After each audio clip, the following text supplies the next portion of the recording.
A Bola Não Para está no ar para você que acompanha o canal de São Paulo, também na canal Vivo, na Vivo TV, canal 18 Digital, 26 Vivo Fibra. Você que acompanha o canal de São Paulo nas redes sociais, no YouTube, você procura lá canal de São Paulo, você assiste o nosso programa A Bola Não Para, sempre em parceria com a Rádio Prado. Também no meu YouTube, no canal do Fred Júnior, A Bola Não Para, que já existe no canal do Fred Júnior no YouTube desde janeiro deste ano. E agora, com muito prazer, nós estamos aqui nos estúdios do canal de São Paulo, apresentando o nosso programa A Bola Não Para, que sempre traz o melhor do esporte para você, com convidados especiais, falando de futebol, dos outros esportes. E claro, a gente está no Brasil, a gente fala muito de futebol. Você que acompanha também na Rádio Prado, a Rádio da Educação, a nossa programação, a nossa entrevista, sempre o áudio para você, toda segunda, 7h30 da noite. Seja bem-vindo, eu sou o Fred Júnior e vamos conversar muito de futebol com vocês. E ao meu lado aqui, o técnico Sérgio Soares, técnico de futebol, que tem uma vasta experiência já. O Sérgio Soares, que já trabalhou em diversos clubes do Brasil. Está pensando aí, a gente vai falar a respeito do que pode acontecer na carreira do Sérgio. Sérgio, muito obrigado. Prazer recebê-lo aqui nos estúdios do canal de São Paulo. Tá no mercado, Sérgio? Como que tá final de ano? Como que tá esse momento aí de definição? A gente sabe que o mercado para treinador tá concorrido e não tá fácil, né? Tem muita gente e parece poucas vagas, verdade, né? Se a gente pensar pelo tamanho do futebol brasileiro, não deveria ser assim. Mas queria que você falasse um pouquinho. Obrigado por estar aqui no nosso programa A Bola Não Para. Obrigado, Fred. Eu que agradeço, né, o convite, estar aqui, né, nesse primeiro programa. É sempre uma satisfação. Falar de futebol é sempre bom. A gente tá falando, conversando, expondo o que a gente pensa sobre futebol, sobre o nosso momento também atual. E o que você acabou de falar com relação ao mercado, né? Hoje você vê, tem vários treinadores no mercado, com pouquíssimas equipes para você. Então, naturalmente, você vai ficar no mercado. A gente está pleiteando a licença, a chancela da licença para que você possa trabalhar fora, porque aí não estrangula tanto o mercado interno. E isso está sendo uma luta lá por parte da Academy para que a gente tenha essa chancela através da Conmebol com a UEFA e os treinadores conseguirem voltar ao mercado do exterior, porque no futebol brasileiro, se a gente olhar pelas 3 divisões, são 60 clubes apenas, né? Série A, Série B e Série C. E você tem, só no grupo que a gente tem da FBTF, tem 250 treinadores. Nossa. Então aí você já viu que realmente muita gente boa vai ficar desempregado, né? E outros estão trabalhando.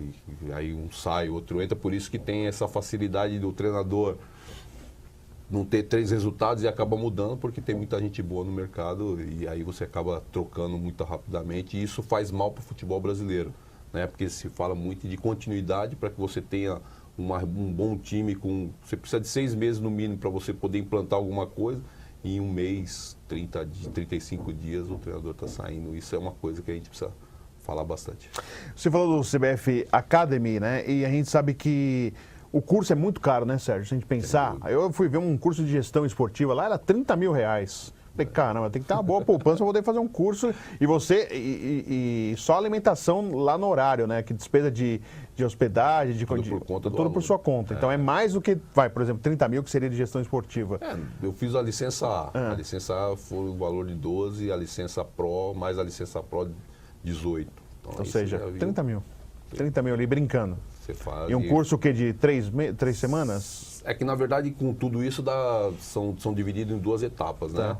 A licença A são 10 dias no primeiro módulo, mais 10 dias no segundo, então são 20 dias. A Pro, que é um pouquinho mais pesado, dá 14 dias cada módulo, né? Então você tem um período de 4 anos para desenvolver toda a licença, mas eu acho, cara, pesado, todo mundo a gente conversa a respeito disso, né, que é um valor alto, né? Mas também eu digo que melhorou muito a qualidade dos palestrantes, né?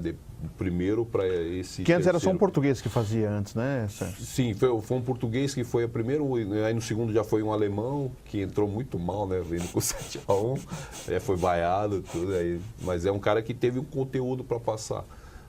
Já na licença Pro, que eu comecei o ano passado, aí sim teve alguns palestrantes interessantes, né? Que trouxe conteúdo.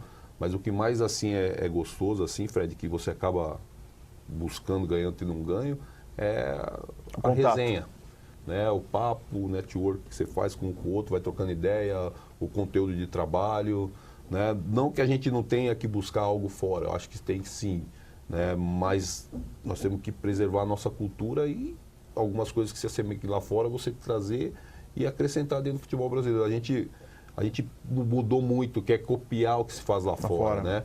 E aí eu acho que esse é o maior erro dentro do futebol brasileiro, é querer copiar o que está lá fora. Mas aí a gente vai conversando, mas os treinadores brasileiros, né, mas lá fora todo mundo tem jogadores de altíssimo nível, não que os treinadores são ruins, nada disso. Mas aqui no Brasil também o material humano é muito melhor. Né? A gente vê aí o menino Rodrigo dos Santos, com 17 anos, já é do Real.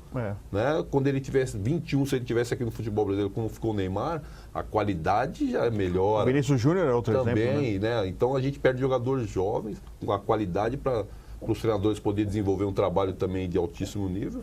A gente não consegue, tá toda hora, sai um, entra outro, e isso também atrapalha o futebol brasileiro e o trabalho do treinador, que o treinador brasileiro é muito questionado.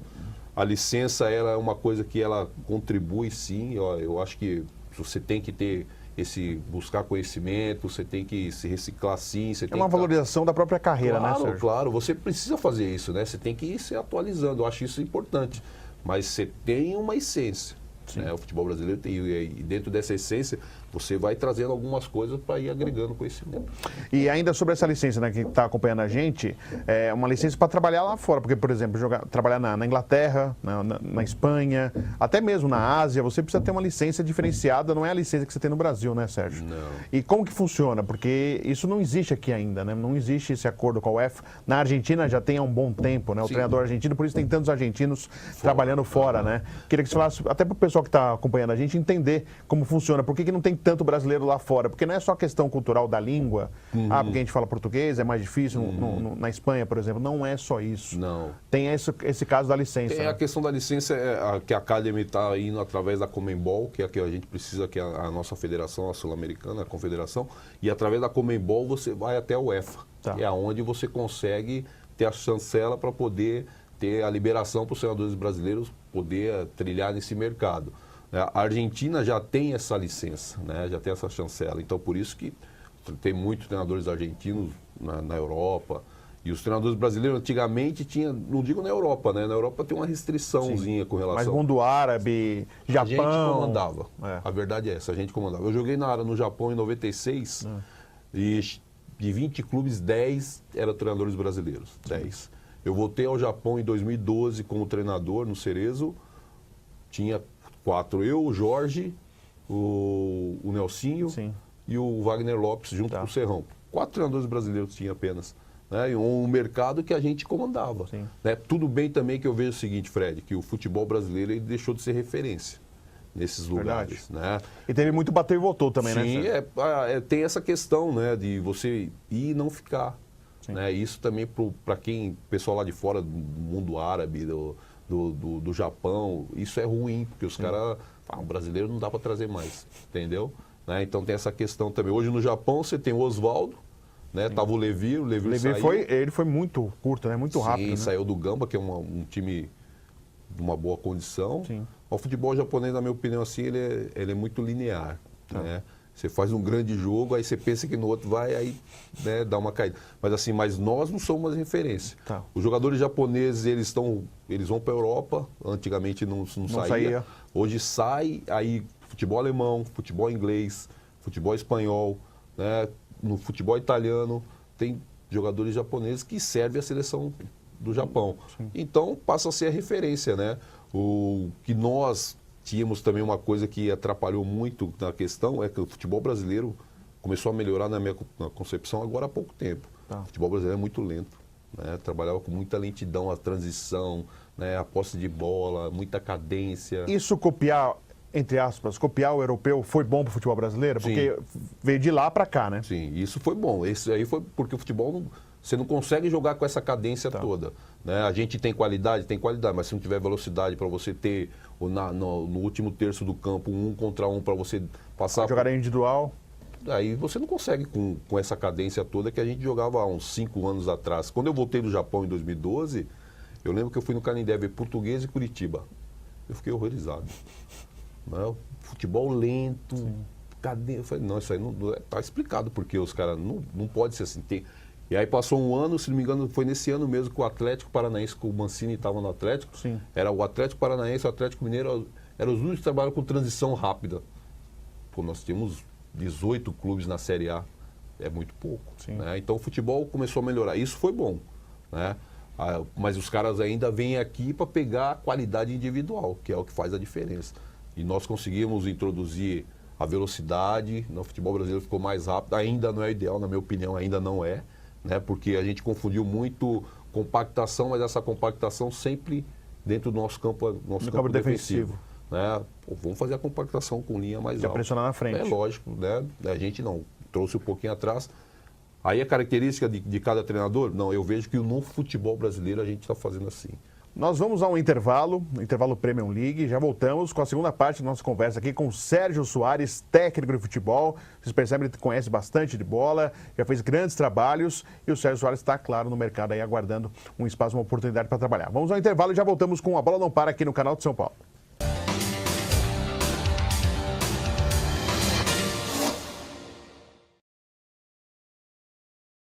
Você está acompanhando A Bola Não Para no intervalo, sempre em nome de Premium League. Fantasy Games está fazendo muito sucesso, fez na Copa do Mundo, tem o Campeonato Brasileiro rolando e tem muitas novidades que estão acontecendo e vale a pena você conhecer.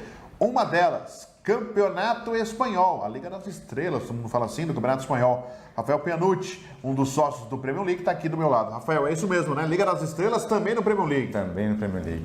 Além da Champions League e dos outros que você comentou, a gente tem o Campeonato Espanhol também. E a chance de vocês conseguirem escalar o Messi, que está sempre entre os mais escalados, o Griezmann, e aproveitar na internet para brincar com os amigos. Muito legal. E sempre com um diferencial, né? Quem quiser escalar e tiver grana, né, na competição, os reservas pode montar o seu time, né? Pode montar o seu time. Você pode contratar até 3 reservas para caso um titular não jogue, você não perca a pontuação do seu jogador que não jogou. Que legal. Ficou curioso? Baixa lá no aplicativo, no seu celular, Premium League, ou se não, entre no site www.premiumleague.com.br. Não é só o espanhol, não é só o brasileiro, tem campeonato inglês, campeonato argentino, Champions League, você vai gostar, a discussão de futebol vai ser diferente com Premium League, aqui sempre com A Bola Não Para.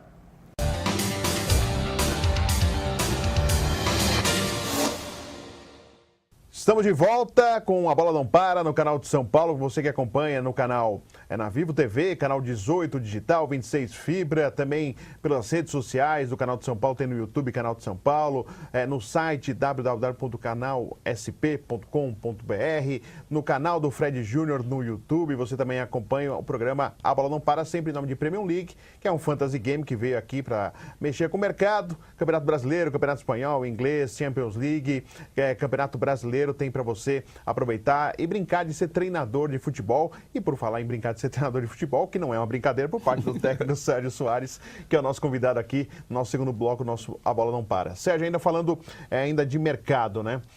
Você falou, poxa, tem 60 times e 200 lá vai pedrado de técnicos aí.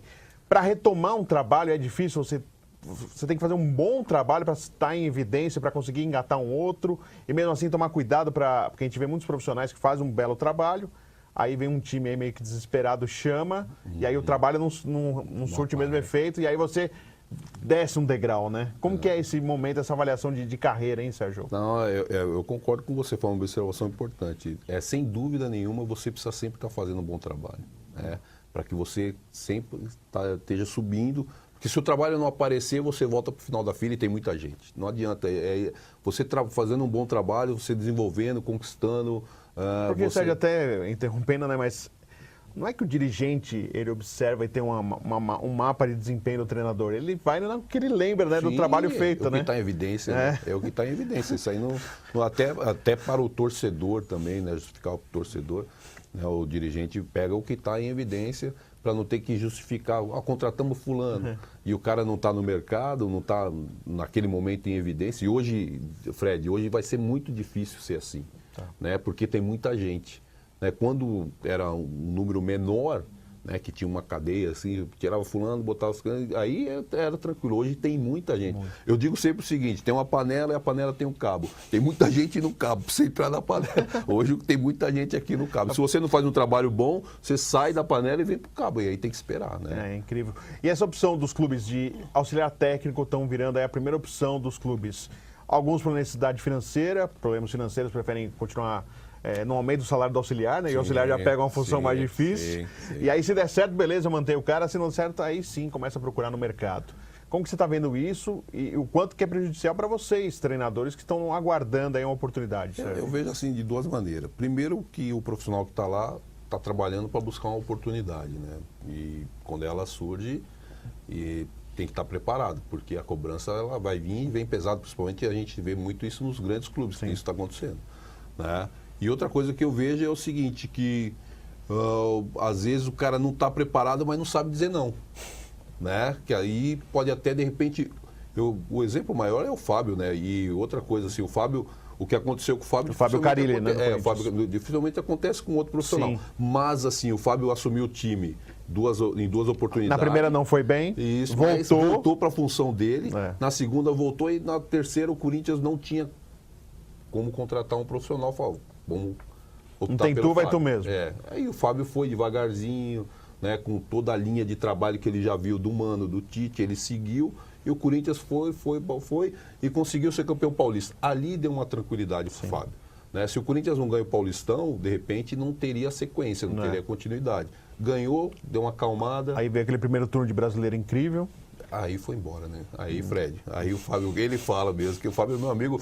Na verdade, eu brinco com o Fábio que parei ele de jogar. Eu falei, ó, tá bom, meu filho, você vai jogar mais, já não dá mais. E a gente estava no Barueri. E o que acontece? Ele conseguiu seguir a carreira dele com o título, hoje está lá no mundo árabe, né? Acredito eu, o dia que ele falar, tô voltando pro Brasil, volta para time grande, né? Então ele conseguiu conduzir. A gente já vê outros, o Jair também caminhou, né? Jair Ventura. Saiu, em 2015 eu estava no Bahia, ele estava no Botafogo, ele assumiu ali com o Ricardo e tal, e deu sequência, tá aí, né? Já foi para o Santos uma filosofia, aquilo que a gente estava falando no bloco anterior, né? O Santos ofensivo, o Jair não era assim, diferente. Você vê o dirigente, deveria ter analisado, poxa, esse não é o nome, né? Aí trouxe Jair Ventura, não foi a mesma coisa, porque o jeito dele jogar é diferente. Sem dúvida. Saiu do Santos e agora vai para o Corinthians, onde o jeito de jogar é parecido. Eu falo para todo mundo que eu acho que o Jair vai dar muito certo no Corinthians, né? Porque o Corinthians tem a cara do Jair, né? Então isso aí vai dar muito certo, né? Para a sequência do campeonato. É um cara que gosta de montar a sua defesa. A gente viu no primeiro jogo contra o Flamengo no Maracanã, né? Que muita gente o criticou. Que o jogo foi feio, né? Que o jogo foi um jogo difícil, né? Pra uma quem estava com sono, a certeza de cochilo era total, né, Sérgio? Mas aí a gente fala de estratégia, né? Foi uma estratégia que ele usou. E deu certo. Deu certo. Aí no jogo da volta, a gente já sabe tudo o que aconteceu. A torcida foi no dia antes, inflamou o jogador realmente, ele absorve toda aquela atmosfera. E a gente sabe que jogar pelo Corinthians, com o torcedor do lado, joga com 2 a mais, joga com 22, né? O torcedor é fantástico. Sérgio, quando você jogava, você era um volante, né? Ajudava em marcação, mas também saía com a bola com qualidade. Para quem não acompanha assim, não lembrava do Sérgio Soares jogando, era essa a sua função nos times que você passou. Quando você jogava, você percebia num time 3, 4, 5, 6 grandes nomes pelo menos. Sim. Acho que no Palmeiras muito mais, aquele time de 96, mas você percebia isso. Se a gente olhar cada time hoje, falando dos times grandes, né? Os menores têm mais dificuldades, mas você vê no máximo 2. Não é assim, Sérgio? Não caiu o nível técnico nesse sentido? A gente tinha muito mais ídolos no futebol do que no futebol de hoje? Você tinha muito mais opções técnicas, né, para resolver jogo, né? A gente pode falar desse Palmeiras de 96, que é uma exceção, mas pode falar. Era Veloso no gol, né? Veloso no gol, Clebão na zaga, Cafu de um lado, Júnior do outro, né? Tinha Rivaldo, tinha Miller, tinha Luizão, tinha Djalma, né? Era um time. E aí que eu digo assim, Fred, que aí nessa função de homem de contenção, se você tem um cara só para marcar, você consegue até marcar.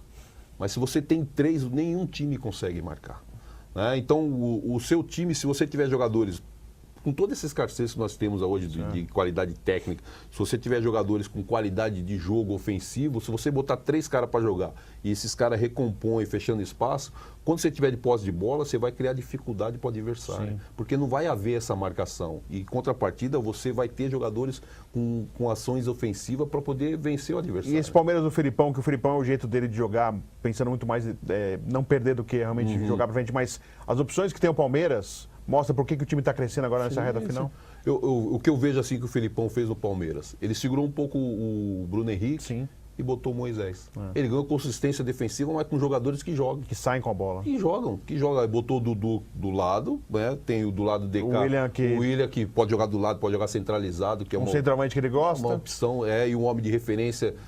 Aí todo mundo fala, o Daverson botou a jogar agora. Mas com o Roger, o Daverson infelizmente não estava jogando. Não tava. Né? E com o Cuca, quando ele foi, também não estava... Também, né? E agora com o Filipão ele está jogando. Mas é porque o Filipão fez ele jogar? Não, porque o Palmeiras cresceu no seu total, no coletivo, no processo coletivo. Mas na minha opinião, o ponto fundamental do Palmeiras, do crescimento, foi o ajuste do Bruno Henrique e a entrada do Moisés, que deu consistência no setor e saída para o jogo. E você vê algum outro time que joga...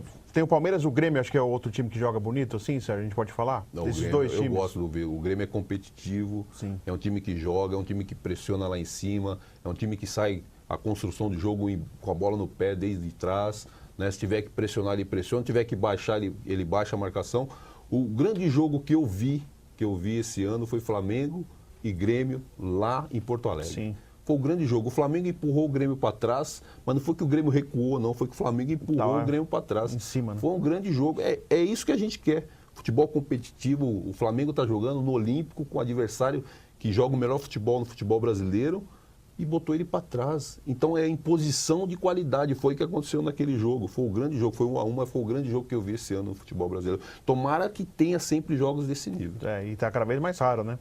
A gente começa se a gente puxar um ou outro na memória, não consegue, Infelizmente. Né? Eu acho que Palmeiras e Cruzeiro, no jogo lá, o Palmeiras tentou jogar. Sim. O Palmeiras é um time que tenta jogar. Pela qualidade dos seus atletas, ele tenta jogar. E o adversário que vai enfrentar o Palmeiras tem que respeitar. Né? Não pode se atirar de uma vez, tem que respeitar. O Palmeiras proporciona bons jogos para a gente ver. O jogo do final de semana, São Paulo e Palmeiras, foi um grande jogo, assim, na minha opinião. Foi um jogo interessantíssimo de ver. O Palmeiras não sentiu nada de estar jogando no Morumbi. Parecia daquela época antigamente que todos os clássicos eram no Morumbi. Jogou extremamente à vontade. Então o Palmeiras é um time que dá gosto de ver. Você fala, eu vou sentar para ver o Palmeiras. O Grêmio é o time que dá gosto de ver. O Corinthians, eu gosto de ver o Corinthians porque do jeito do tática. O jeito do Corinthians jogar. Tá. Né? É interessante. E o Santos agora com o Cuca voltou a ser o Santos que a gente conhece. Sim. Time com transição, com velocidade. O Uruguai que entrou no meio. É um jogador interessantíssimo para essa transição. Ele está fazendo a diferença no Santos hoje. É o crescimento. Eu vejo que alguns jogadores é um ponto de equilíbrio para o time crescer. No Palmeiras, Moisés e o Bruno, o ajuste do Felipão. No Santos, o Sanches entrando ali. No São Paulo, era o Everton. Era o Everton. O Everton machucou, o São Paulo teve um declínio. Né? E então são jogadores que... E no Grêmio, o Grêmio tem o seu coletivo forte. Mas o Maicon é o grande jogador. E tem outros jogadores que estavam meio que esquecidos, Cortez, Cícero. Sem dúvida. Aí chega no Grêmio eles...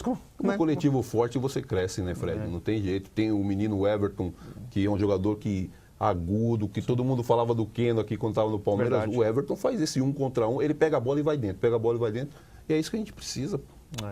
Sérgio, a gente estava falando no primeiro bloco ainda sobre a CBF Academy, né? Que você reencontra o pessoal, tem aquela resenha e tal, mas sempre há uma discussão no meio dos treinadores que não há uma união entre os técnicos. Estão tentando, né? Tinha com o nosso saudoso Caio Júnior, se tentar fazer, com o Dorival tem feito o trabalho do sindicato, de uma associação que mostra a união dos técnicos. Teve reunião na Federação Paulista de Futebol. Sim. Mas essa união é algo difícil de acontecer, Sérgio? O que eu vejo assim, Fred, é que já melhorou muito. Tá. Né? O fato de ter... Porque ainda tem treinador que fica olhando o jornal, vendo a classificação, assim, o jornal não, né? Agora é a internet, o celular. Deixa eu ver esse jogo aqui, dá pra eu dar uma secada aqui pra ver se eu arrumo um trabalho. Não tem não, Sérgio? Acredito que tem, sim. Infelizmente. Né? Mas eu acho que assim, já melhorou essa aproximação. né? Não digo união, mas uma aproximação. Tá. De você, por exemplo, eu sou muito amigo do Milton. O Milton estava no Figueirense, Sim, a gente conversava muito, né? A gente estava no Rio, eu sou muito amigo do Adilson. O Adilson Batista é um cara fantástico. Aliás, falam muito bem dele como treinador, mas ele teve algumas escolhas que infelizmente deu uma... mas ele ficou 2 anos sem travada trabalhar, na carreira, né? E ele ficou muito chateado com isso, porque ele é um cara que teve oportunidade nos grandes aqui em São Paulo, fez um grande trabalho no Cruzeiro e não conseguia voltar no mercado. Isso aí. Você vê, ele recuperou o América, mas assim, a gente conversa com um ou outro, né? A aproximação ela está tendo, né? Eu acho que ainda essa união que se faz necessário ter de ninguém assumir nada, né? Em função, por exemplo, de um clube não pagar A ou B, você esperar, ou você estar trabalhando e o clube te procurar, né? E você dizer não converso, ou então ligar, Fred, ó, o teu presidente está me ligando, entendeu? Né? Eu acho que isso ainda tem uns ou outros. Tem que ainda dá um toque no... Tem. Isso ainda tá. O que eu vejo assim, Fred, que da geração passada de treinadores, vamos falar do Felipe, do Lucha, do Leão, né? Para essa geração, mudou-se muito nesse sentido. Se a gente pensar nesses nomes que você citou, né? Tirando o Felipão que está no trabalho, né? No Luxemburgo não consegue mais trabalhar, Leão não consegue mais trabalhar, não vai ser mais treinador, né? Sim, tem o Abelão que está aí, né? Firme e forte. Tá. E é um cara fantástico, né? Eu vejo assim, Fred, que fala-se muito que futebol precisa se renovar os treinadores. Sim. O Vanderlei tem muito para dar, o Filipão prova está aí, né? O Levir, o Abel...